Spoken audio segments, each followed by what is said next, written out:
Mga kapuso defending champions ng Dinagyang Tribes Competition kagkasadyahan sa Kabanwahanan, handa na para ipasundayag ang world-class performances sa Dinagyang Festival 2026. Si John Sala nakatutok.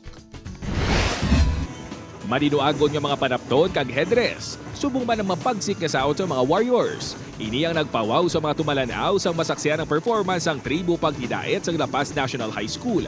Rason nga silang gideklarar nga overall champion sa Dinagyang Tribes Competition sa nagligad nga tuig. Handom sang tribo nga liwat makuha ang kampyonato.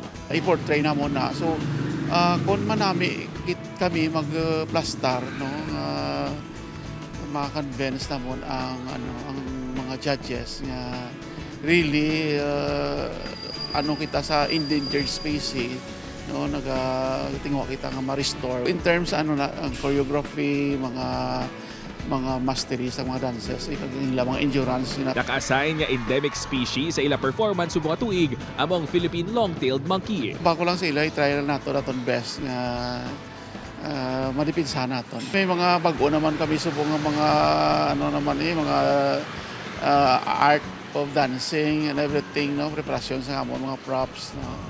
Mga wow kami nga mga effects. Samtang mga dalag ko nga props, backdrop kag risers. Kapag sick sa mga dancers, matahom nga mga costumes kag syempre, ang pinasahi nga music gamit ang bamboo instruments ang mas nagpa-level up pa sa performance ang back-to-back champions sa kasadyahan sa Kabanwahanan nga Tultugan Festival sang Maasin, Iloilo.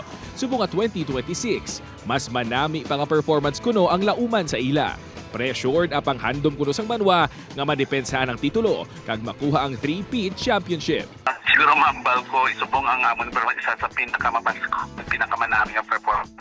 And not only that, in-enhance pa namon ang amon music. Ginklaro man ni Governor Arthur Defensor Jr. nga hindi bugos nga performance sa mga partisipante ang makitaan sa mga tumalanaw sa Lapas judging area. Bangod limitado lang ang espasyo, kag hindi man ini magserbe nga judging area. Kung ano lang ang pwede, importante nga may performance ka. Ang mga party na tinalansang props, hindi kayo muna ng sulpa. Apang sa Freedom Grandstand ng Iloilo Sports Complex, bilog na makita ng ila pagpasundayag. Upod kay Hasty Sheto, John Sala. 1 Western Visayas.